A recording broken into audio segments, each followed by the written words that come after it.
Olá, meus amigos, tudo bem com vocês?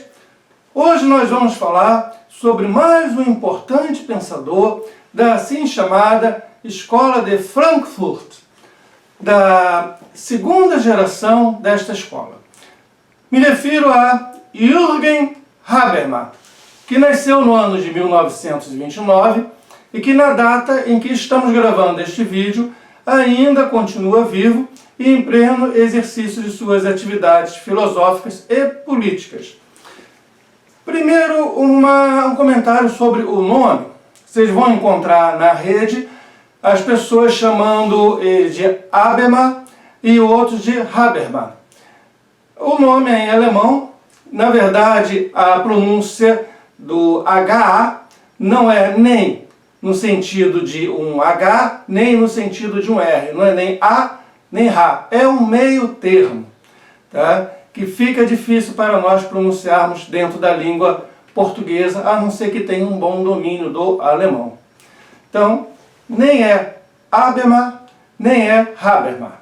Beleza, gente? Dito isso, Habermas é filósofo, sociólogo, escritor e, como eu falei, alemão. Ao contrário de vários outros membros da Escola de Frankfurt, ele não é judeu. E a família dele é uma família protestante. Seu pai foi pastor protestante.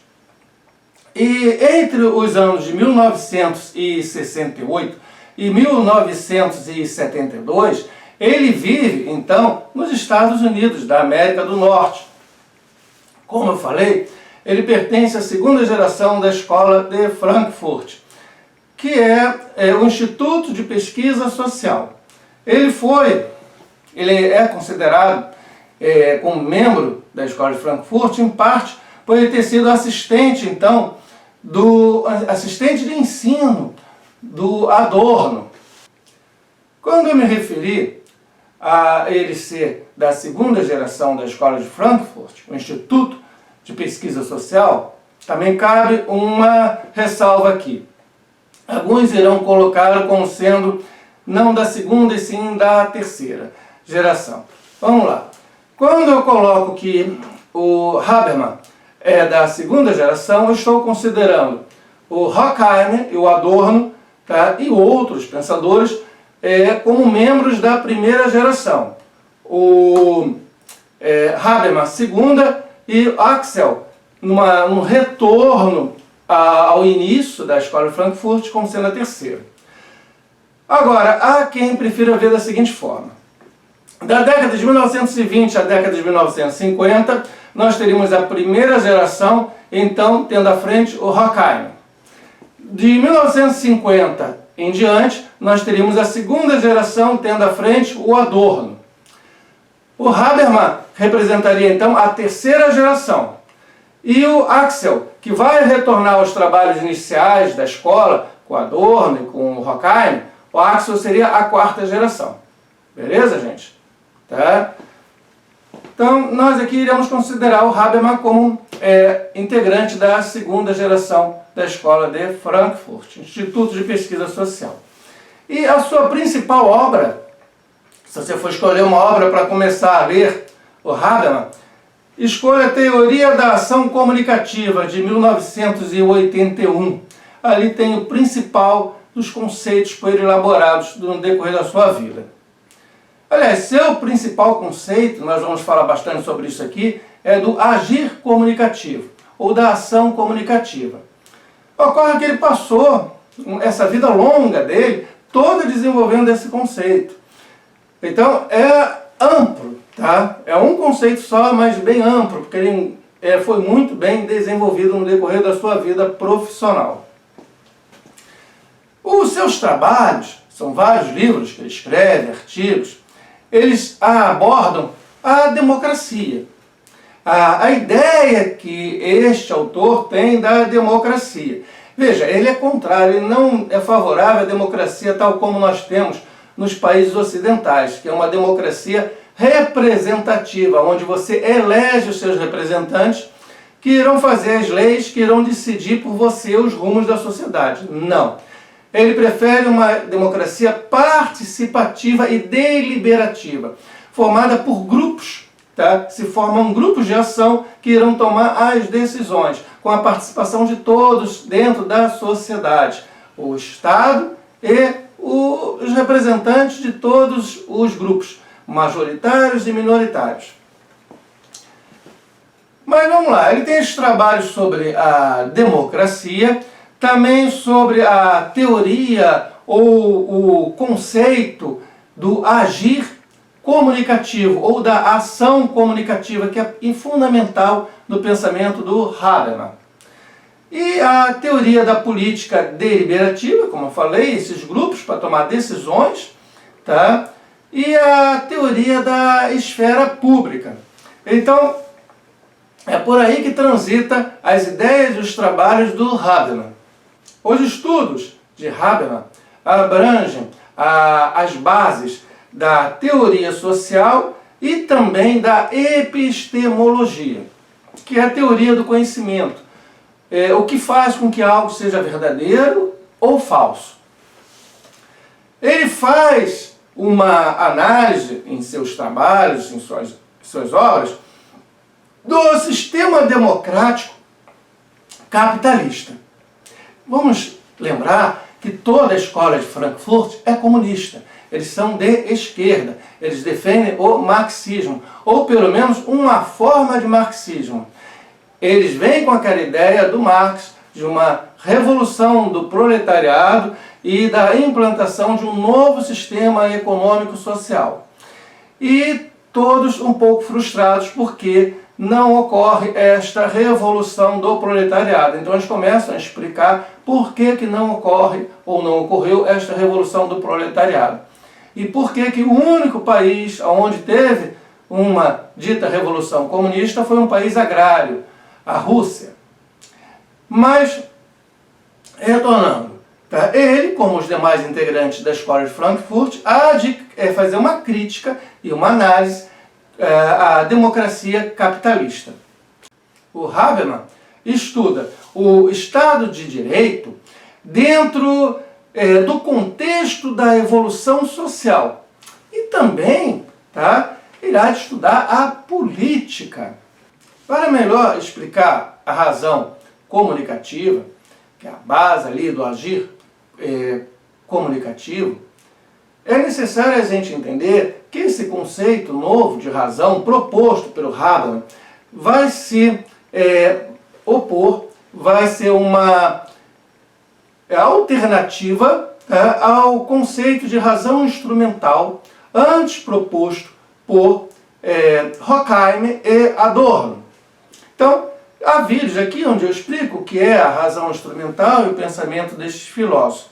De qualquer forma, esse agir estratégico ou instrumental, pautado nesta razão instrumental, está presente no pensamento desses dois grandes filósofos, o Horkheimer e o Adorno, e é quando, por meio da razão, nós buscamos meios mais eficazes e com um menor gasto de recursos para atingir as nossas metas, os nossos objetivos. O importante na razão instrumental é atingir o objetivo, não é o entorno disso, não é o que possa ocorrer no meio, não, é a meta, a finalidade. Tudo, inclusive as pessoas, são vistos como objetos, tá, manipuláveis, visando atingir um objetivo. Na razão instrumental, nós temos a busca dos nossos interesses por meio de estratégias pautadas sempre nos resultados que serão obtidos. Neste caso, é válido qualquer meio para atingir os resultados, sejam estes o uso de armas, ou mesmo a imposição de ameaças, ou oferecer vantagens, seduzir o interlocutor, etc. Desde que as pessoas façam aquilo que seja eu uma pessoa ou o Estado, quer que elas façam, entendeu? Esses meios serão válidos, porque eles serão validados pelos fins, pelos objetivos.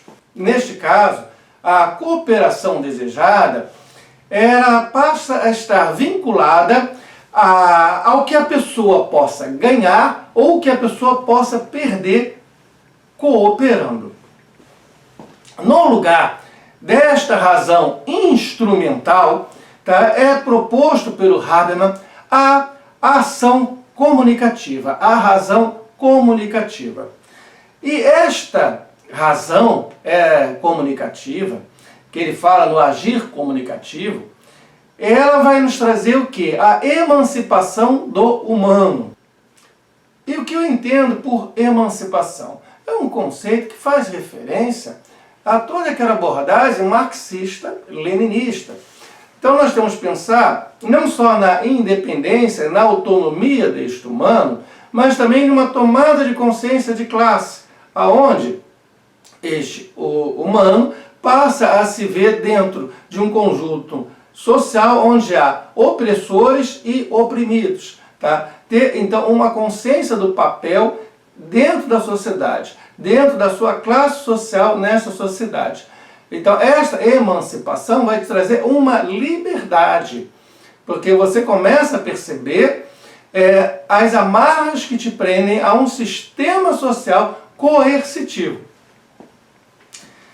E, é claro, na medida em que o Habermas propõe, no lugar desta razão instrumental, a razão comunicativa, esse agir comunicativo, como uma alternativa viável, o Habermas se mostra bem mais otimista que os seus antecessores, que o Horkheim, que o Adorno. O Habermas apresenta uma crítica, tá, às ideias provindas do positivismo, como também da modernidade e do iluminismo. Esta crítica, ela já vinha lá do Horkheim e do Adorno. E o Habermas dá continuidade a esta crítica. Tá? É uma crítica às consequências das ideias que ali foram geradas. É uma crítica à ideologia tecnocrática. É uma crítica ao predomínio da razão instrumental. É uma crítica à redução da praxis à técnica. O Habermas, ele não nega a razão instrumental. Em momento algum ele admite que ela existe, que ela faz parte da nossa vida. No entanto, o entendimento do Habermas é que a razão é algo muito mais amplo do que meramente a razão instrumental. Há uma razão do agir comunicativo, que não está presente nos trabalhos iniciais da escola de Frankfurt, do Horkheim e do Adorno. Essa é a contribuição original do Habermas.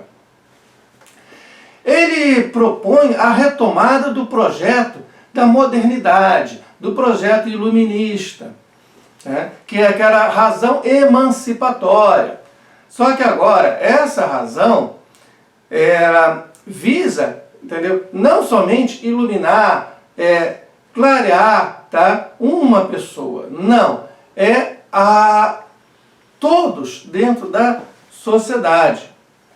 Todos que serão ali esclarecidos. Apesar do Habermas, tá, retomar esse projeto da modernidade, do iluminismo, tá, ele procura no seu trabalho apontar as falhas e erros contidos no projeto inicial, corrigindo o seu direcionamento.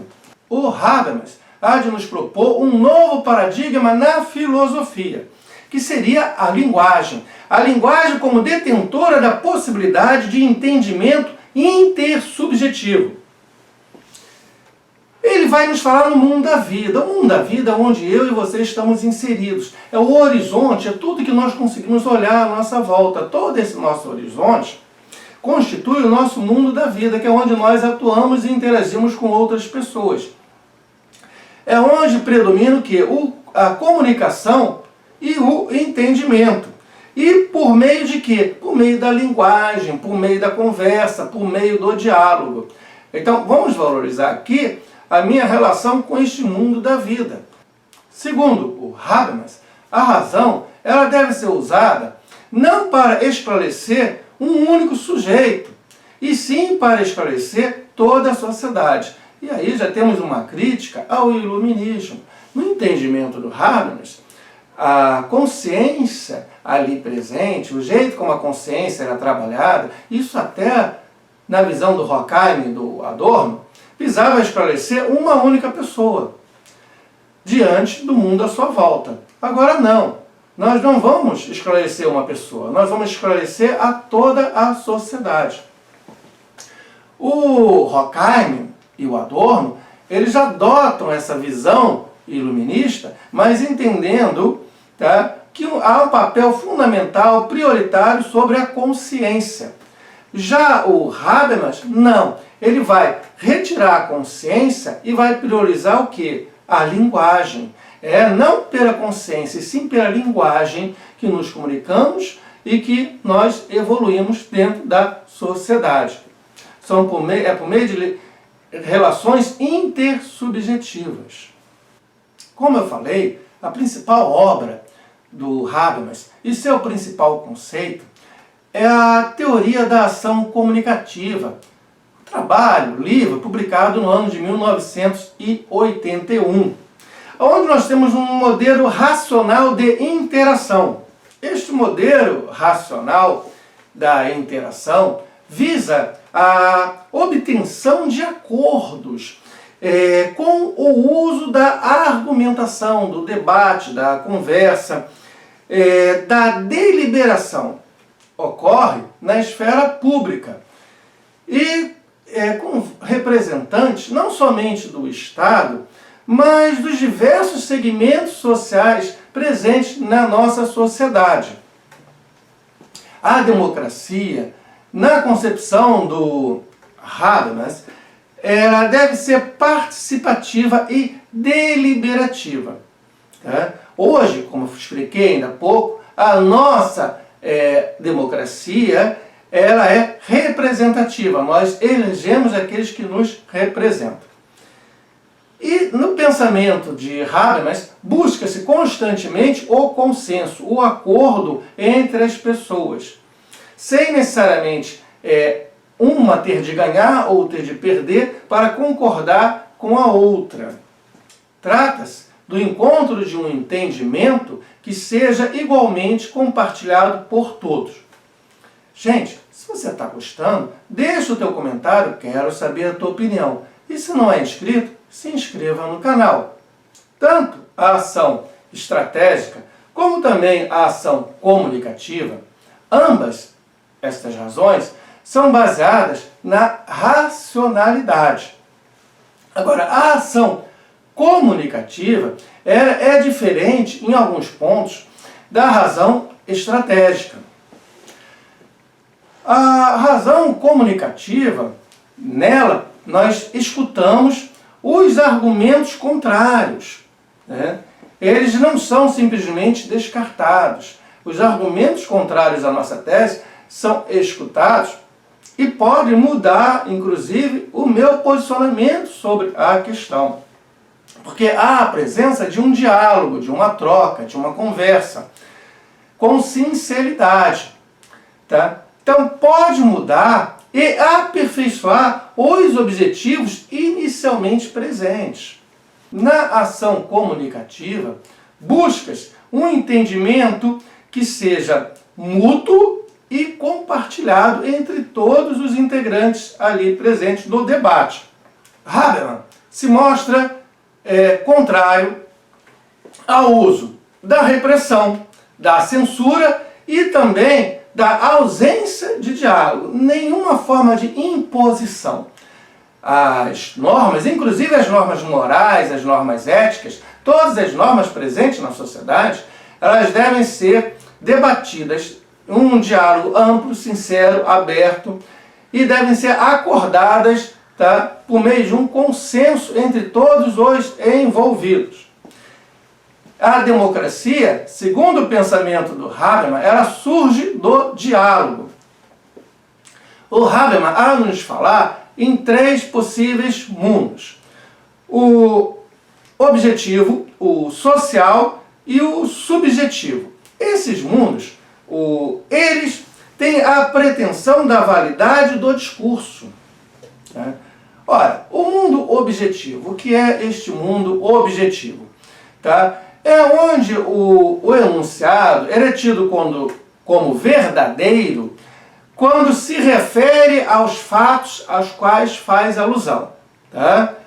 Então, este é o mundo objetivo. Aquilo que eu falo, aquilo que eu enuncio, deve fazer, de fato, referência à coisa que está no meu enunciado. Somente assim eu vou considerar este meu discurso como verdadeiro.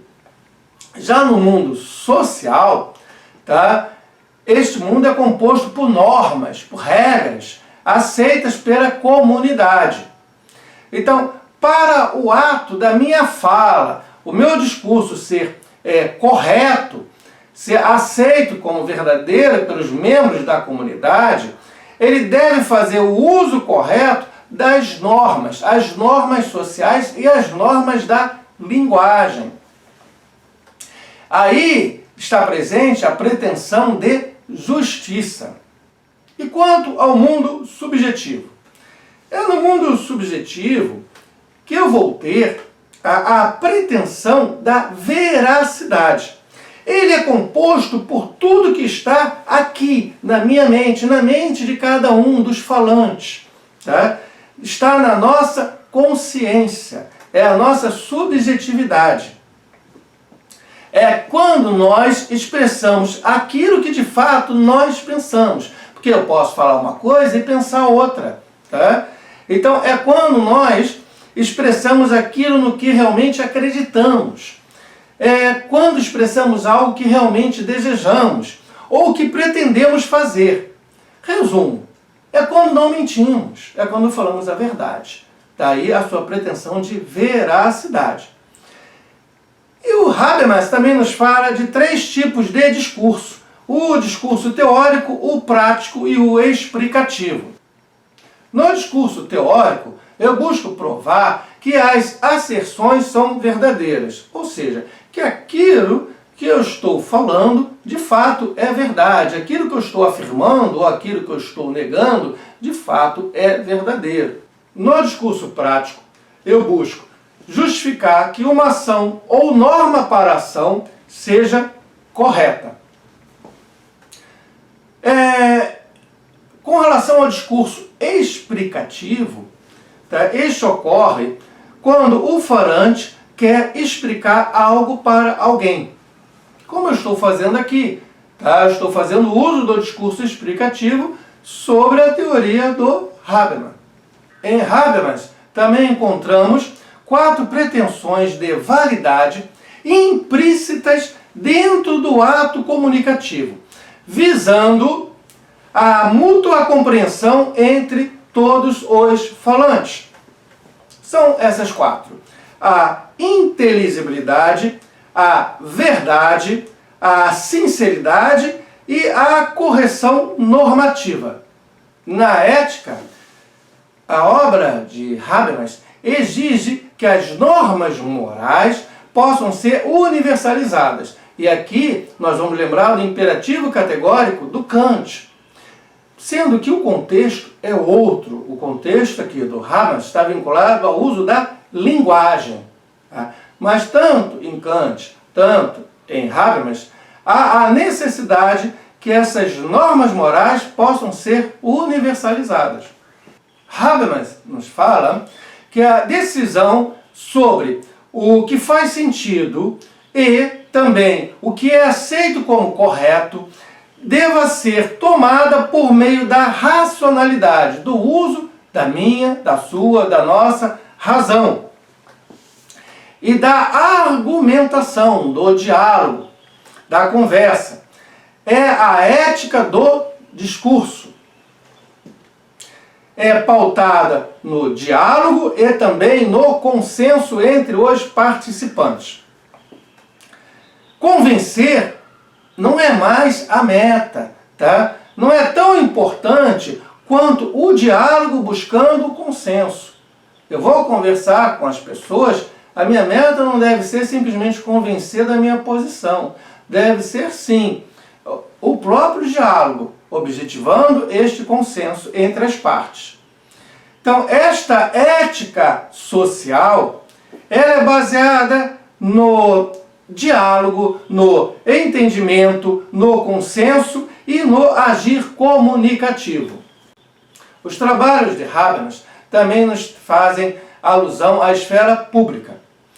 A esfera pública não fica restrita ao meio estatal, não, tá? É constituída pela interação e discussão, não importa o lugar. A questão da democracia, também muito presente na obra do Habermas, é fundamental existir amplo debate público, livre e racional, objetivando sempre o consenso. Se não houver o debate, tá, visando o consenso, segundo Habermas, nós não temos uma democracia efetiva.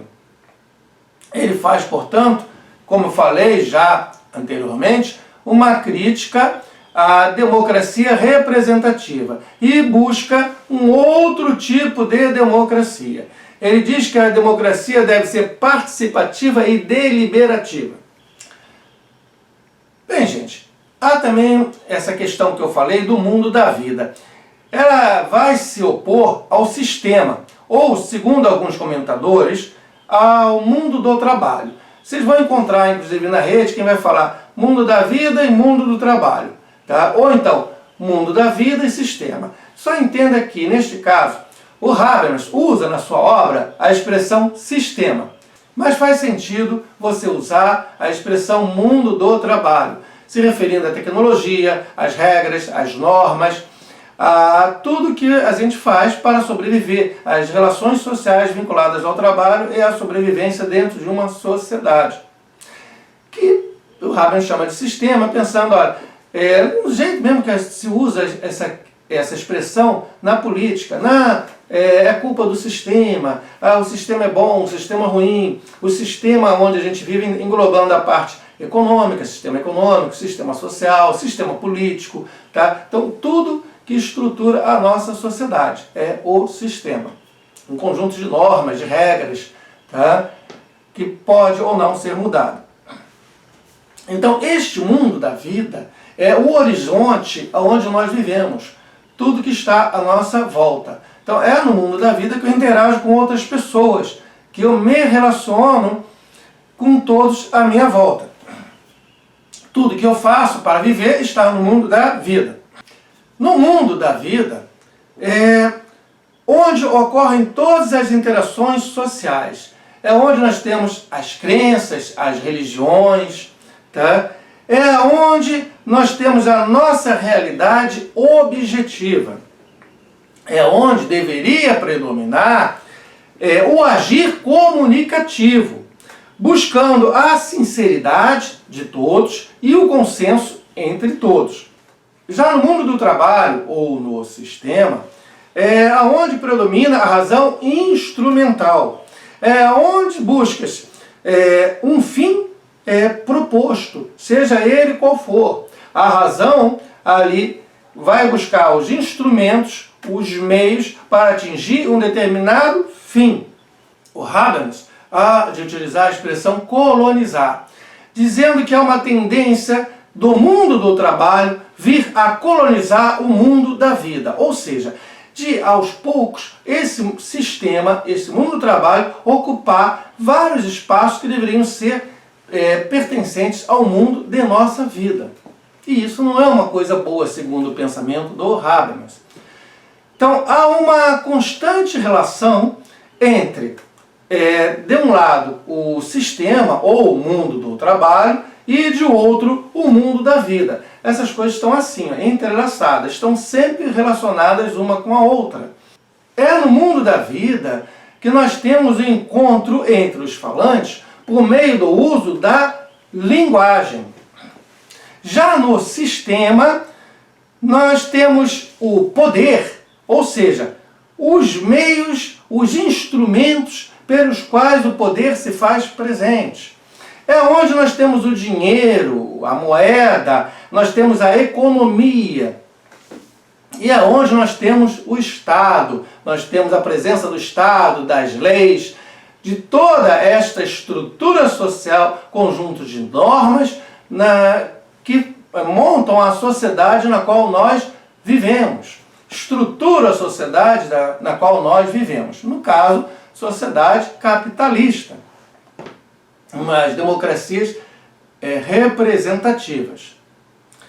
O Habermas nos fala que em três coisas muito interessantes: a cultura, a sociedade e a personalidade. Segundo o Habermas, tanto a cultura, a sociedade e a personalidade são componentes estruturais presentes no mundo da nossa vida. Proporcionam a existência e a vitalidade ao mundo da vida. Somente quando a cultura, a sociedade e a personalidade se veem enfraquecidas é que se permite, é que ocorre a colonização do mundo da vida pelo mundo do trabalho, pelo sistema. O mundo da vida é o ambiente que cerca o falante, como eu falei ainda há pouco, o nosso horizonte, onde nós estamos inseridos. Quando o mundo do trabalho coloniza o mundo da vida, temos que as pessoas passam a ser entendidas como objetos passíveis de ser manipuladas em prol de atingir determinado fim anteriormente proposto. Gente, para finalizar, eu gostaria de fazer um resumo simples e bem-humorado, vamos colocar assim, um resumo simples e bem-humorado do que seja o pensamento do Habermas, pensando a partir da nossa cultura brasileira, não? Enfocando no pensamento dele aquilo que nós conversamos aqui, a democracia, a linguagem e o agir comunicativo. Então há uma frase aqui dentro da cultura brasileira que poderia resumir de modo bem-humorado, democracia, linguagem e agir comunicativo dentro do pensamento de Habermas. É conversando que a gente se entende. Não é, gente? Para um pouquinho para pensar no contexto dessa frase dentro do que nós estamos habituados a usar em língua portuguesa aqui no Brasil. É conversando que a gente se entende. E com isto, gente, vou querer ler o seu comentário. Muito obrigado pela presença até aqui. Valeu mesmo. Até mais.